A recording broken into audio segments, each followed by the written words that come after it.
O verso 3 e 4 vai nos lembrar das bênçãos que temos em Cristo Jesus, aquelas as quais o Senhor já nos concedeu. E quais são estas bênçãos? Bendito seja o Deus, Pai do nosso Senhor Jesus Cristo, que nos abençoou com todas as bênçãos espirituais nas regiões celestiais em Cristo. As bênçãos espirituais é aquilo que buscamos, aquilo que o Senhor nos deu e de graça nos entregou. Então não podemos confundir, meus irmãos, e que fique claro para todos nós, que as bênçãos que Deus nos concedeu pela graça de Cristo Jesus não são em nada semelhantes às bênçãos que nos estão sendo prometidas mundo afora. Bênçãos materiais, bênçãos de toda sorte de materialismo, de coisa física que a gente pode tocar e acumular nesse mundo, que nos estão sendo prometidas, a gente não pode confundir e dizer que estas são as bênçãos que o Senhor guardou para nós. É muito bom ser bem-sucedido no trabalho, financeiramente, comprar aquilo que sonhamos, trabalhar para termos aí os nossos bons carros e casas. Claro que é uma maravilha, não é pecado, não tem erro nenhum nisso, mas nós não podemos confundir as coisas, né? E dizer e colocar a nossa esperança em Deus para que Ele supra esse tipo de necessidade. Ao passo que a gente lê que as bênçãos que o Senhor já nos confiou, elas são espirituais nas regiões celestiais em Cristo. Amém? Então que a gente não confunda isso e que não se deixe ser confundido por palavras bonitas de ensinos que a gente ouve por aí afora. Amém? Porque Deus nos escolheu nele antes da criação do mundo para sermos santos e irrepreensíveis em sua presença.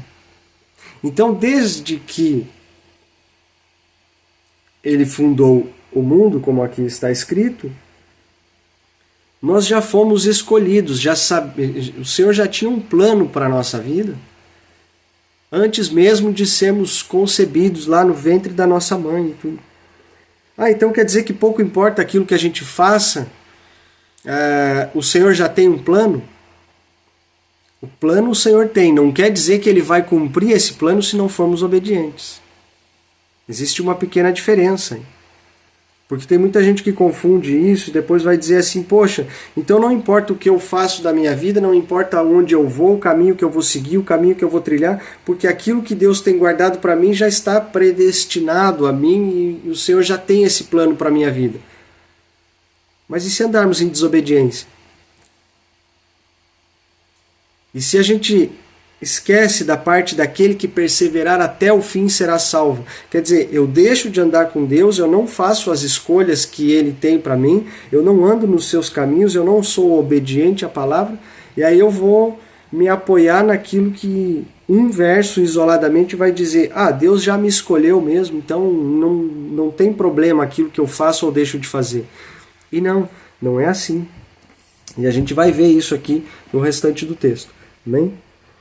Em amor, nos predestinou para sermos adotados como filhos, por meio de Jesus Cristo, conforme o bom propósito da sua vontade, para o louvor da sua gloriosa graça, a qual nos deu gratuitamente no amado.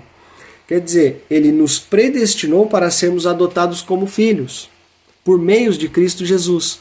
Só que para que tenhamos o direito de ser chamados filhos de Deus, o que é necessário? É necessário que creiamos no seu Filho, que declaremos que Ele é nosso Senhor e Salvador com a nossa própria boca. Então não é pelo simples fato de que Cristo veio, morreu na cruz, que eu sou salvo. Se eu não tiver a fé que Ele morreu e ressuscitou, se eu não crer no Filho de Deus e na sua ressurreição, então logo eu não tenho o direito de ser chamado filho.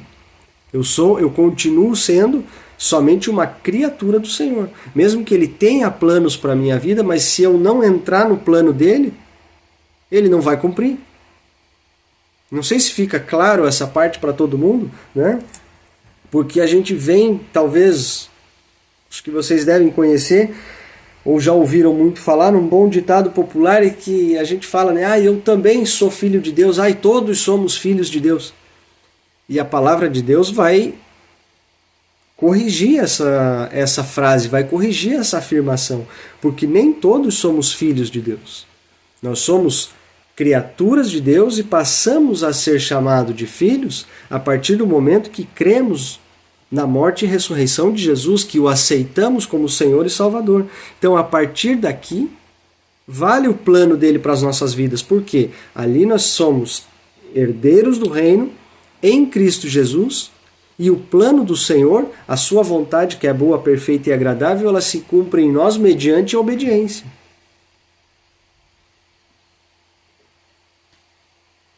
Verso 7.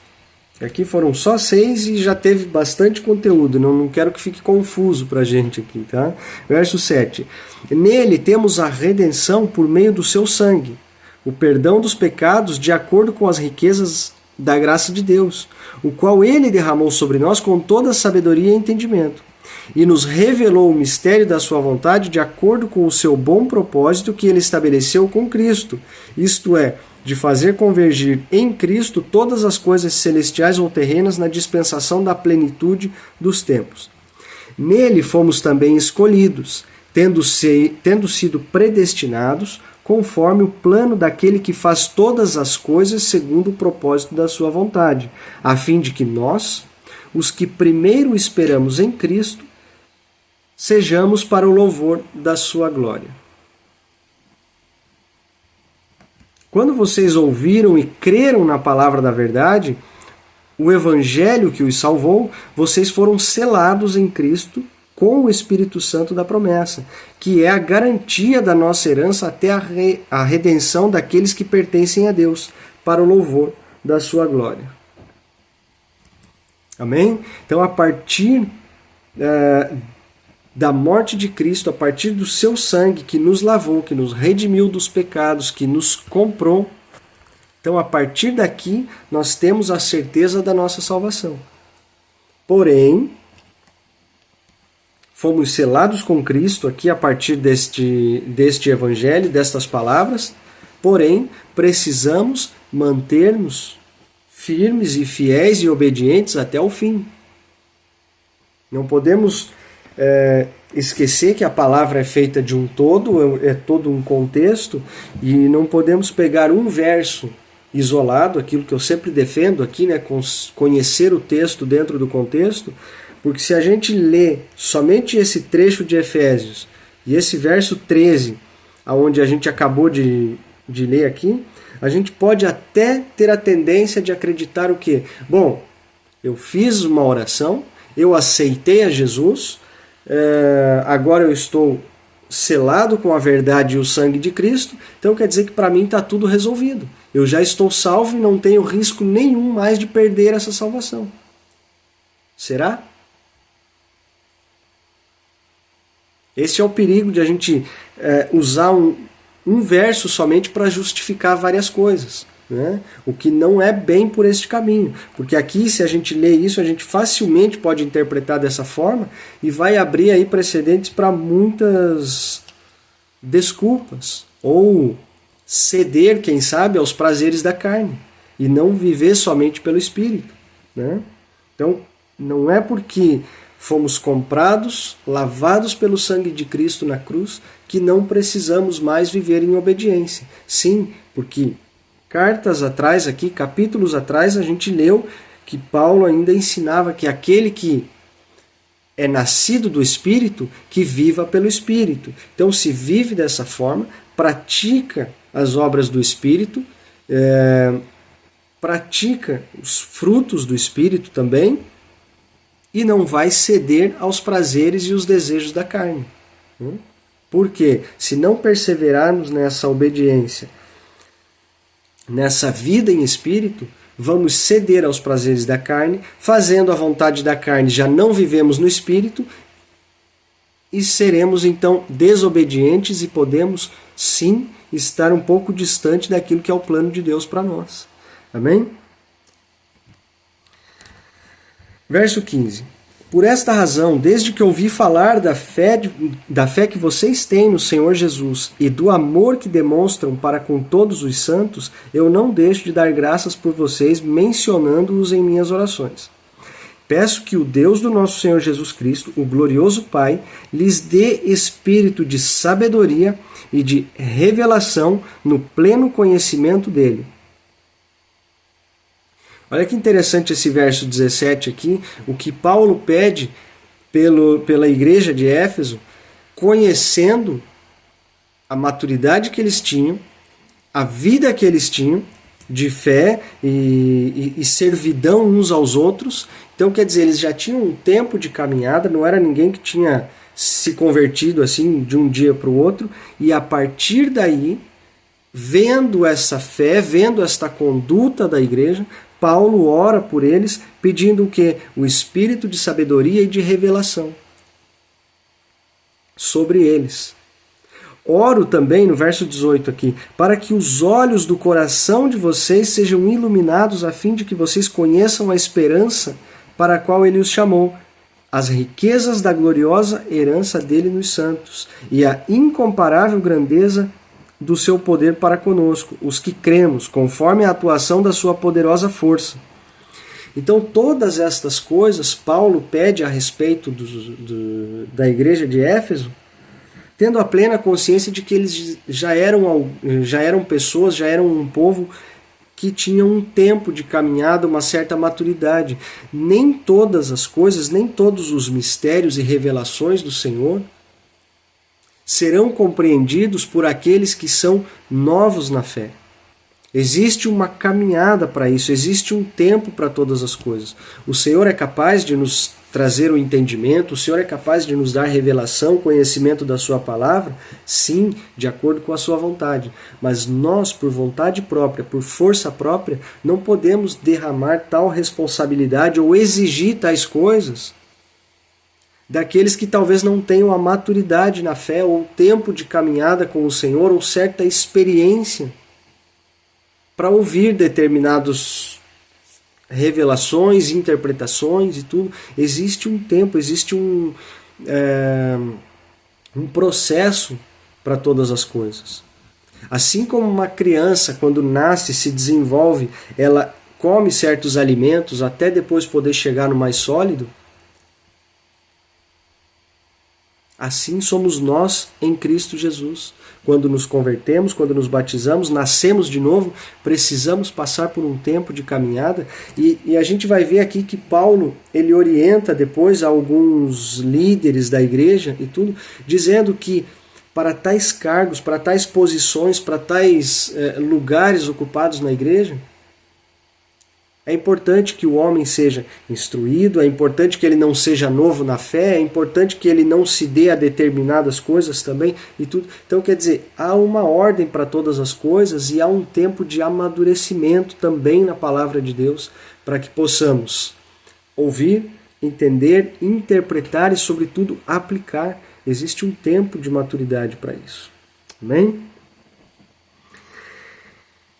Verso 20. Esse poder ele exerceu em Cristo, ressuscitando-o dos mortos e fazendo-o assentar-se à sua direita nas regiões celestiais, muito acima de todo governo e autoridade, poder e domínio, e de todo nome que se possa mencionar, não apenas nesta era, mas também na que há de vir.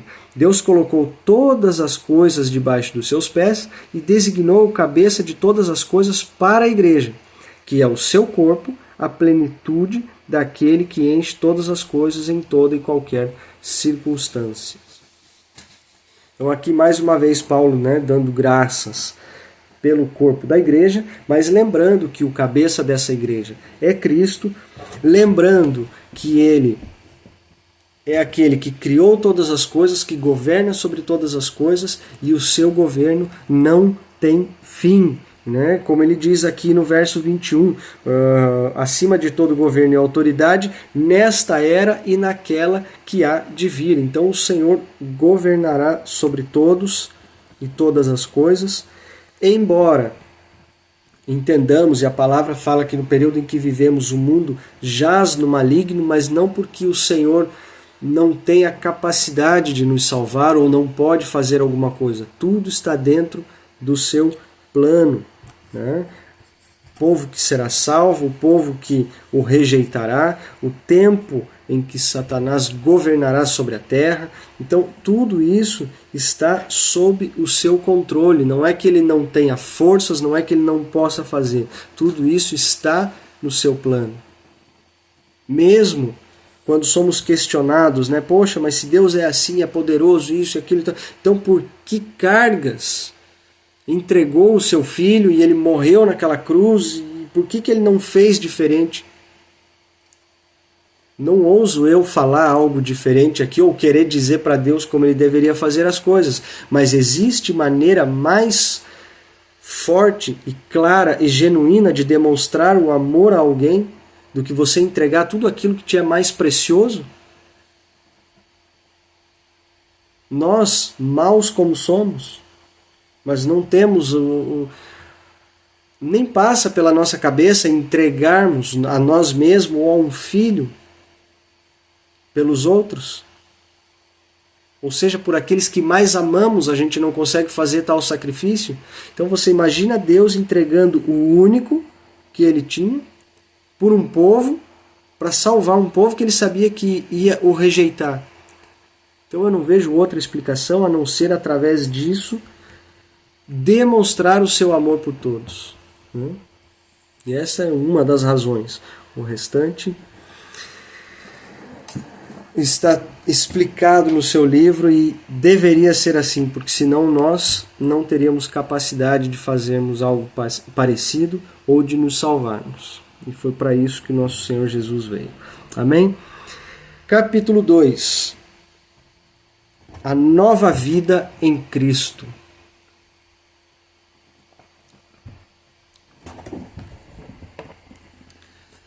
O que nos ensina o capítulo 2? Vocês estavam mortos em suas transgressões e pecados, nos quais costumavam viver quando seguiam a presente ordem deste mundo e o príncipe do poder do ar, o espírito que agora está atuando nos que vivem na desobediência. Se eles viviam sob o domínio desse espírito que atua na desobediência, Paulo relaciona aqui como se eles estivessem mortos, né? E foi o que eu falei aqui a respeito do capítulo 1, quando eu disse que viver na desobediência do Espírito é viver pela nossa carne, logo assim não somos coerdeiros com Cristo quando vivemos em tal desobediência. Quer dizer, podemos nós então estar sob influência de um espírito mau? Sim, é possível. Não podemos ter a ousadia de dizer que uma vez que estamos em Cristo, não podemos mais ser atingidos pelas obras do maligno. A palavra é muito clara sobre isso.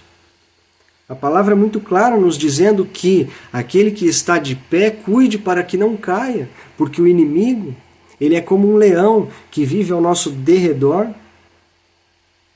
bramando como um leão, buscando a quem ele possa tragar. Então, quer dizer, a partir do momento que estamos em Cristo, aí é onde mais nos tornamos alvo do inimigo. Porque enquanto não estamos em Cristo, fazemos parte dessa desobediência. Então, de uma certa forma, estamos jogando do lado do time inimigo, mesmo inconscientemente, mas estamos fazendo aquilo que gostaríamos de fazer, cedendo aos prazeres da nossa carne. Então, por que cargas o inimigo vai se encarregar de querer nos tirar de algum caminho? Ele não tem trabalho nenhum. Porém, quando voltamos para o propósito de Cristo, nos tornamos alvo do inimigo. E é aí onde devemos ter mais cuidado. É aí onde devemos perseverar até o fim. Então, podemos sim estar suscetíveis a estas influências desses espíritos dos quais vivem na desobediência.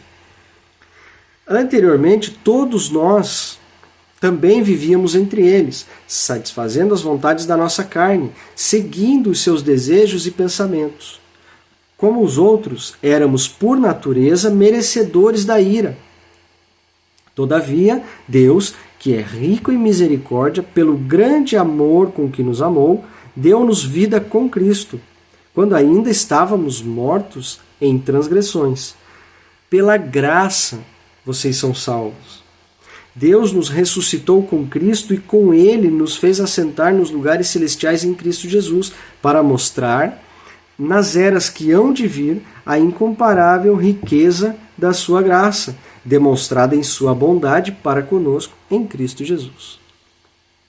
Pois vocês são salvos pela graça, por meio da fé, e isto não vem de vocês. É dom de Deus, não por obras, para que ninguém se glorie. Porque somos criação de Deus em Cristo Jesus para fazermos boas obras, as quais Deus preparou antes para nós as praticarmos. Então, tudo aquilo que fazemos, meus irmãos, todo o tempo que gastamos, o tempo que utilizamos para fazer boas obras pelos outros, também está no plano de Deus. Como nada foge ao seu controle, isso está nos mandamentos, está na graça e nos ensinamentos de Jesus, então já está preparado pelo Senhor para que possamos praticar estas boas obras. Não para que nos apoiemos nestas obras dizendo, olha, eu faço isso, eu faço aquilo, eu faço aquele outro, e por estas obras e por esta conduta que eu tenho, então o Senhor vai olhar para mim e vai me salvar, vai ter misericórdia de mim porque eu sou alguém bom. Não, porque a palavra é clara em dizer que nós somos maus como seres humanos. Nosso coração tem uma tendência maldosa e carnal. E temos uma grande tendência egoísta também, de pensarmos em nós mesmos, de querer primeiro o nosso bem-estar e depois pensarmos no outro. Mas as boas obras que praticamos, Deus já preparou-as para nós. E as praticamos porque colocamos em prática o amor que aprendemos com Jesus. Só que isso nada tem a ver com a nossa salvação. Porque o próprio verso aqui, o mesmo contexto que a gente leu, Paulo nos explica que nós somos salvos pela graça de Deus. Porque imagina, sendo como somos e as obras não nos levando a lugar nenhum, a gente já se vangloria nelas, não? Olha, eu sou mais crente do que fulano, ciclano ou beltrano, porque eu faço isso, eu faço aquele outro, eu faço aquele outro. Eu estou na igreja de domingo a segunda, eu ajudo os pobres, eu levo comida na rua para os sem-teto, eu dou meu dízimo, eu dou ofertas, então eu sou mais crente que o outro. Só que nada disso nos resolve e nos salva. A gente pode aplicar um pouco mais o amor pelo outro do que o nosso vizinho e tudo, que às vezes não faz tanto. Só que não é por isso que seremos salvos ou deixaremos de ser salvos. Porque mesmo por essas obras, muitas vezes a gente pode fazer muito, mas com a intenção errada. E a própria palavra vai dizer que o Senhor sonda a intenção do nosso coração.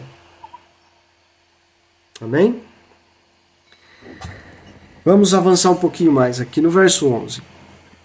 Portanto, lembrem-se de que anteriormente vocês eram gentios por nascimento e chamados incircuncisão pelos que se chamam circuncisão, feita no corpo por mãos humanas, e que naquela época vocês estavam sem Cristo, separados da comunidade de Israel, sendo estrangeiros quanto às alianças da promessa, sem esperança e sem Deus no mundo. Mas agora, em Cristo Jesus, vocês que antes estavam longe, foram aproximados mediante o sangue de Cristo. Pois Ele é a nossa paz, o qual de ambos fez um e destruiu a barreira, o muro de inimizade, anulando em seu corpo a lei dos mandamentos expressa em ordenanças.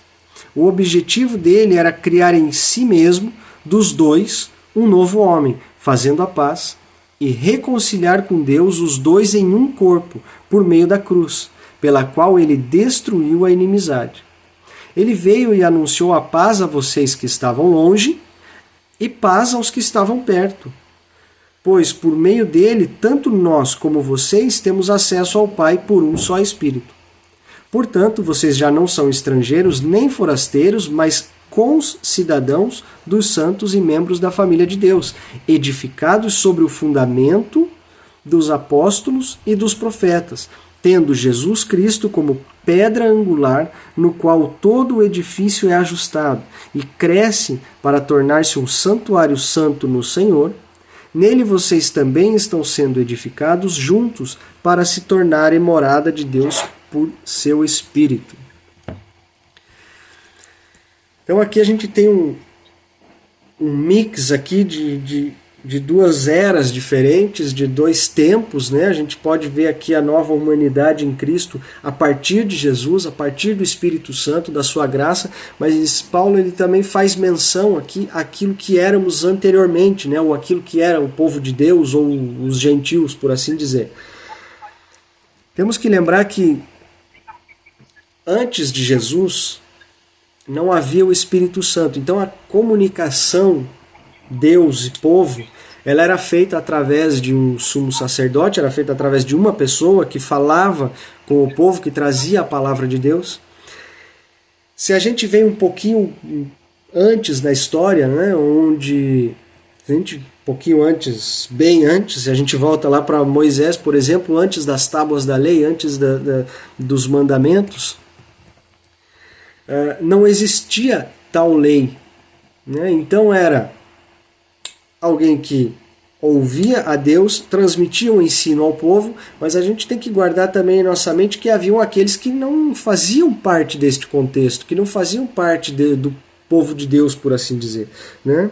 E dada a mistura dessas culturas e povos, existe e cresce uma desordem.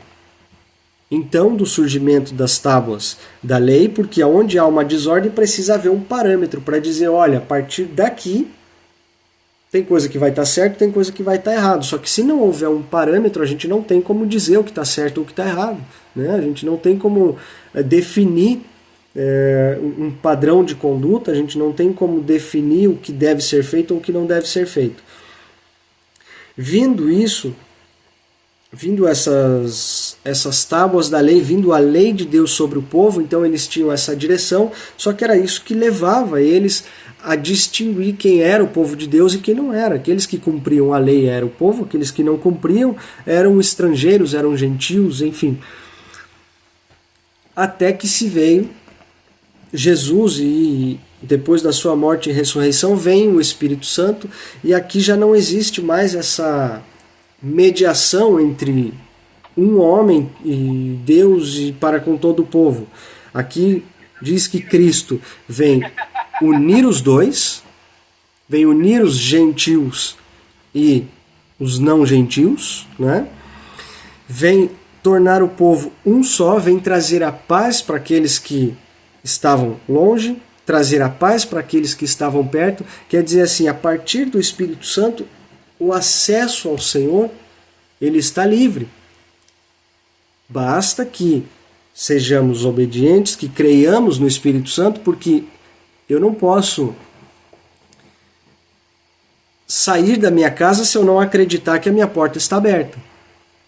Logo, eu não posso ter a comunhão com Deus se eu não acreditar que quem me permite essa comunhão é o Espírito Santo de Deus. Então fica incoerente eu dizer que eu faço parte de um corpo de Cristo, que eu sou também filho de Deus, mas essa porta que me dá acesso, que é Jesus Cristo, que é o Espírito Santo, eu coloco de lado. Eu não creio, eu não o afirmo como meu Senhor e Salvador. Se foi a sua morte que nos habilitou a esse acesso, logo então eu não posso separar as duas coisas, né? E aí vemos que mediante essa morte, mediante o sangue de Cristo, fomos então transformados em um só povo, os da circuncisão e os da incircuncisão. Então somos parte do mesmo corpo, somos coerdeiros com Cristo, e aqui temos acesso ao Pai por um só Espírito. Já não somos estrangeiros nem forasteiros, mas somos concidadãos dos santos, membros da família de Deus. Aí a partir daqui, a partir desse ensino, finalizando o capítulo ali no verso 20, é algo interessante que os nossos ensinamentos, a parte onde se torna claro o ensino de Jesus Cristo a partir dos profetas e dos apóstolos, notem que mesmo com toda essa clareza de ensino, o texto vai mencionar que existe uma pedra angular. Existe aquele que vai dar eu não sei se todos conhecem a ferramenta, né? Se eu falar em prumo, que é aquilo que dá o nível na parede, que é a partir desta pedra que a gente vai poder dizer se um prédio ele vai ser construído reto, ou se ele vai começar bem, mas daqui a pouco ele vai pender para um lado e tudo. Então é a partir do ensino dos profetas e dos apóstolos, só que sempre tendo como base Jesus Cristo, que é a pedra angular. E num determinado momento, até a nossa atualidade, a gente vê que muitos desses ensinos têm se perdido porque os títulos tomam o lugar dessa pedra. Então quer dizer, eu ensino, eu sei, eu estudei, eu sou o profeta, Deus fala comigo e você tem que me ouvir, e não mais ir direto à fonte buscar aquilo que o Senhor tem para cada um de nós. Então, parte desse ensino aqui do capítulo 2, que a gente leu claramente, nos dias de hoje está sendo barrado dos ensinamentos. Está sendo trazido novamente uma tendência de que o Senhor fala comigo, eu sou pastor, líder, apóstolo, profeta, não sei mais o que, sobre vocês, então vocês têm que ouvir aquilo que eu estou falando e não precisam ter o trabalho de ir até a palavra de Deus. E isso é muito perigoso, porque isso fere as Escrituras, dizendo que a partir dos profetas e dos apóstolos que ensinaram a igreja primitiva com base na pedra angular que era Cristo Jesus, por que com o decorrer do tempo este ensinamento foi sendo colocado de lado? E a gente começa a fazer confiança somente em determinadas pessoas, determinados homens, de determinados locais. Então isso vai muito contra aquilo que a gente tem aprendido na palavra de Deus. Não sei se está sendo claro para todo mundo, se vocês estão conseguindo acompanhar aquilo que eu estou querendo trazer, né? Mas temos que ter a plena consciência de que a base de todo o ensino, de todo o aprendizado do Evangelho, por melhor que a pessoa fale, por mais eloquente que seja o seu discurso e tudo, mas a pedra angular, a base desse ensino, precisa ser Cristo e a palavra de Deus. Senão vai sair alguma coisa errada no caminho. Vai sair alguma interpretação pessoal, e é isso que eu tenho um grande temor em falar, porque às vezes eu trago um exemplo daqui, o outro dali, que torna talvez a explicação um pouco mais clara, mais fácil de compreender, mas de forma alguma eu posso mudar aquilo que está sendo falado aqui. Inclusive, tendo como exemplo aqui, a pedra angular é algo que eu sempre costumo falar, que a gente vê que muitos ensinos, muitos estudos estão sendo um pouco distorcidos, estão sendo ensinados de uma maneira que não é exatamente como a palavra diz. Enquanto imitadores de Cristo, qual seria para vocês o nosso posicionamento com relação a esses ensinos? Não precisa, claro, me responder, mas é para que a gente possa refletir a respeito disso. É chegar diretamente batendo de frente, confrontando ou mesmo afrontando esses que estão ensinando contra a palavra de Deus? Arrisco dizer que não. Porque senão a gente vai ser mais um no meio da multidão apontando o dedo para aquele que está fazendo errado. E esse não é o nosso papel. Poxa, Murilo, mas então como que a gente pode confrontar, corrigir ou mostrar que aquilo que está se passando ao nosso lado está errado? Como é que a gente vai... É um exemplo que eu ouvi há muito tempo, isso me impactou, é por isso que eu gosto de usar e calha muito aqui com a pedra angular, né, da edificação do Evangelho. Como é que a gente vai denunciar, como é que a gente vai corrigir um prédio que foi construído assim? né, que foi construído meio de lado. Se eu parar do lado do prédio e ficar apontando, olha, tá errado, olha, tá errado, eu vou ser mais um que está apontando o dedo, que está sendo o julgador. Então não é mais fácil a gente parar do lado do prédio e começar a edificar um prédio reto, sem falar uma palavra para acusar aquele que está torto, construindo o prédio reto do ladinho? Naturalmente, aqueles que passam do lado vão olhar para um prédio, vão olhar para o outro e vão dizer, opa, tem alguma coisa errada nesse prédio aqui que está meio assim. Por que um está reto e o outro está meio torto? Então essa, acredito que é a forma mais simples e mais pura de denúncia de uma obra que está construída torta. Porque apontar o dedo, criticar e julgar, isso está cheio de gente fazendo. E se a gente vai se igualar ao mundo, a gente já não está sendo como Jesus pediu para ser. Se a gente está fazendo aquilo que todo mundo está fazendo, já dizia a minha mãe, e a mãe de muitos aqui, vocês não são todo mundo, né? Essa é a frase de efeito da mãe, é essa, né? Ah, mãe, posso ir, está todo mundo indo. Não, mas você não é todo mundo. Né? Eu acredito que o Senhor fala isso para nós dia após dia. Poxa Deus, mas está todo mundo indo naquela igreja, mas está todo mundo cantando esse louvor novo aqui. Olha que bonitinho que essa menina canta, que aquele rapazinho canta. Está todo mundo cantando. Tá bom, mas você não é todo mundo. Eu não te chamei para ser igual a todo mundo. Eu te chamei para ser sal da terra e luz do mundo. Não para ser igual a todos. Hoje eu montar no parque agora, chegou lá. Né? Então, dessa forma, agora o verão chegando, agora já montado. Cristo como pedra angular, ele vai poder ser a base da nossa construção, para poder construir do lado daquele prédio que não é o mais reto, mas nós construiremos dessa forma e assim poderemos então dizer que estamos fazendo algo para o Senhor. Não por comparação, não por competição, mas zelando pelo ensino da sua palavra. Amém? Acredito que a gente pode até, com o tempo que a gente tem, avançar para o capítulo 3. Amém? Sem esquecer que a gente vai ter o nosso tempinho de oração no final, com certeza. Capítulo 3. Por esta razão, eu, Paulo, sou prisioneiro de Cristo Jesus por amor de vocês, gentios. Vai estar lá na porta e volta.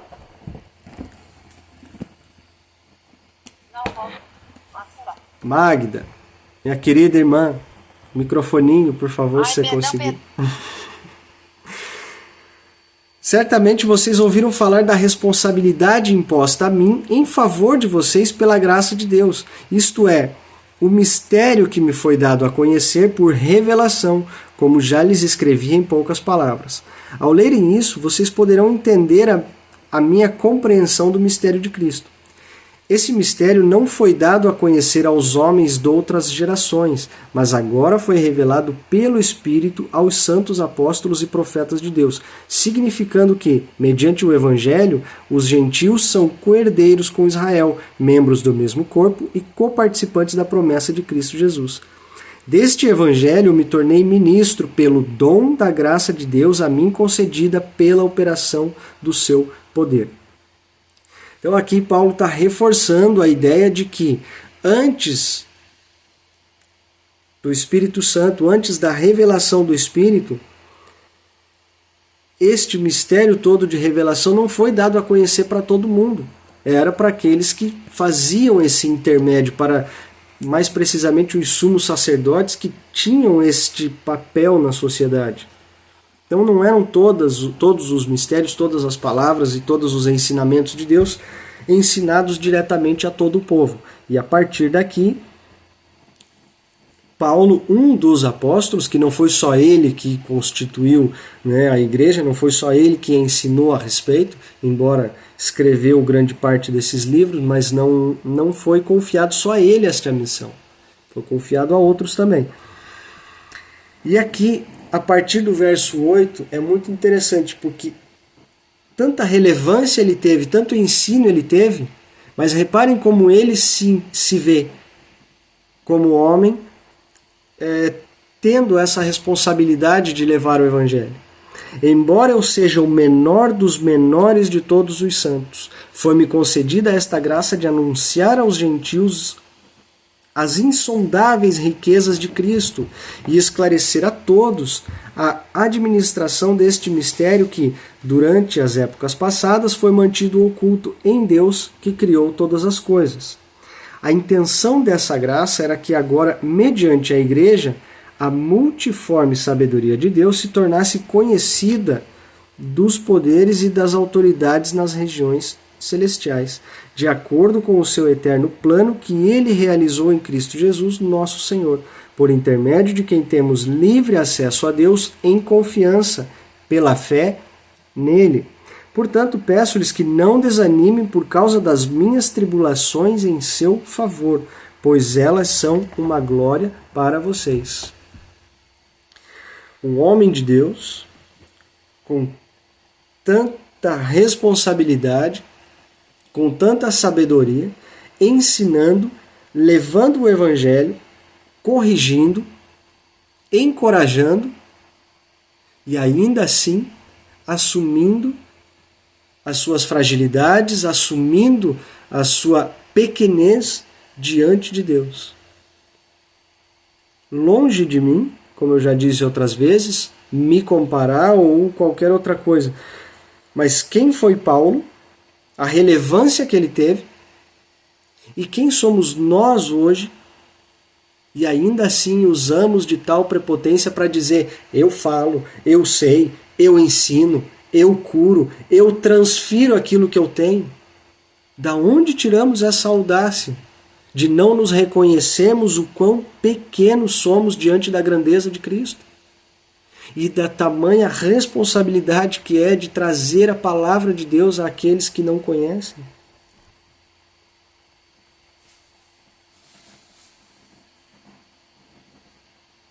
Portanto, peço-lhes que não desanimem por causa das minhas tribulações em seu favor.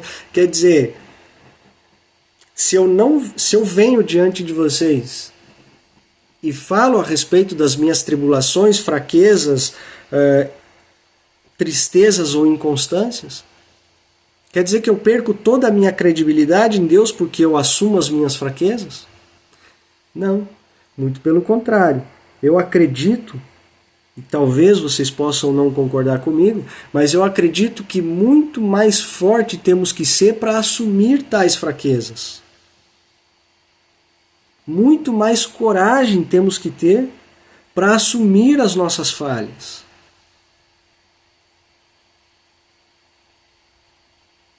Porque para que eu seja credível diante de vocês, eu preciso dizer que eu sou melhor, que eu sou forte, que eu resisto a tudo? Irmãos, com todo o amor por todos vocês e aqueles que pregam a palavra por aí afora. Mas quanto mais forte eu me faço diante dos homens, maior é o meu teatro diante de vocês, porque somos todos homens feitos de carne e osso com fraquezas, com erros e acertos. Então, para que eu exale uma santidade diante de vocês, eu preciso fazer um teatro sem tamanho, porque só Deus sabe. Não somente a mim, mas a cada um de vocês, as dificuldades que enfrentamos para estar aqui na quarta-feira, as dificuldades que cada um enfrenta no dia a dia para dizer assim, olha, tá tudo ruim, mas o Senhor está comigo. Olha, não tem luz no fim do túnel, mas o Senhor está comigo. Então quer dizer, eu esqueço tudo isso, eu chego aqui na frente de vocês e falo, não, eu não tenho problema nenhum. A minha vida é só alegria, é só maravilha, eu não tenho fraqueza, eu não tenho tentação, eu não tenho tristeza. Então eu vou olhar para Davi, quando ele escrevia os salmos angustiado. Ah, que cara fraco. Quem é você, Davi? Elias não foi ninguém diante de Deus quando pediu a morte para Deus. Será que nós estamos acima de todos esses? Será que estamos acima de Paulo? Claro que somos todos homens e tudo, mas eu tento fazer um comparativo com...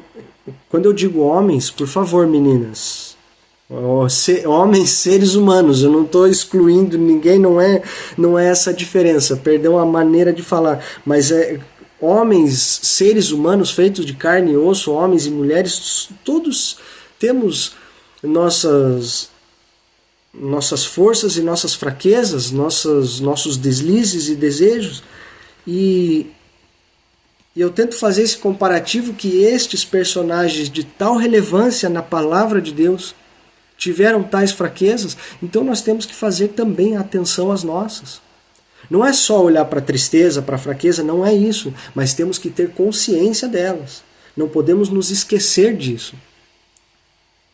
Somos abençoados, salvos em Cristo, herdeiros do reino de Deus. Sim, somos.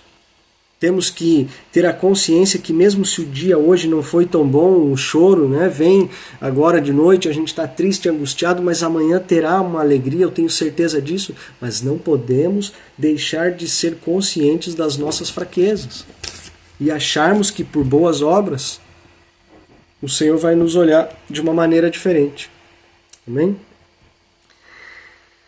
Verso 14. Por esta razão eu ajoelho-me diante do Pai, do qual recebe o nome toda a família nos céus e na terra. Eu oro para que, com as suas gloriosas riquezas, ele os fortaleça no íntimo do seu ser com poder por meio de seu Espírito, para que Cristo habite no coração de vocês mediante a fé. Eu oro para que, estando arraigados e alicerçados em amor, vocês possam, juntamente com todos os santos, compreender a largura, o comprimento, a altura e a profundidade e conhecer o amor de Cristo, que excede todo o conhecimento, para que vocês sejam cheios de toda a plenitude de Deus. Aquele que é capaz de fazer infinitamente mais do que tudo o que pedimos ou pensamos, de acordo com o seu poder que atua em nós, a ele seja a glória na Igreja e em Cristo Jesus, por todas as gerações, para todo sempre, e amém. Que ensino, que palavra e que reconforto, né, para dizer que mesmo com tudo isso, mesmo com todas essas limitações, com fraquezas e tudo, ainda assim temos nós uns aos outros que podemos, sem medo de errar e sem muito rodeio, sem muitas palavras bonitas, mas de uma forma simples, repetir uns pelos outros esta oração de Paulo para que o amor de Deus venha transbordar em nosso coração e venha atingir a cada um de nós aqui dentro deste grupo e que possa transbordar por aqui afora, porque eu sei que cada um de vocês tem um círculo de amizades, um círculo de trabalho, um círculo familiar que pode não ser merecedor do amor de Cristo, porque nenhum de nós somos, mas tem a necessidade de receber esse amor. E eu tenho certeza que através da vida de cada um de vocês, estas outras vidas serão tocadas. E é por isso que eu oro, é nesse sentido que eu peço que o Senhor possa enviar o Espírito Santo e testificar cada uma dessas palavras e que faço das palavras de Paulo as minhas para a vida de cada um de vocês. Em nome de Jesus, sejam todos abençoados pelo amor e pela misericórdia do nosso Senhor Jesus Cristo. Amém e amém. Capítulo curto, profundo e de muito conhecimento para nós. Então, como eu avancei os capítulos, falei muito, mas eu acredito que aquilo que foi falado foi pontual e vai falar com mais alguém, certamente. Agora eu, nesses últimos minutos, transmito a palavra para vocês para que a gente possa expor os nossos pedidos de oração, orarmos uns pelos outros e que assim possamos manifestar os frutos do Espírito e o amor do Senhor por cada um de nós aqui. Em nome de Jesus.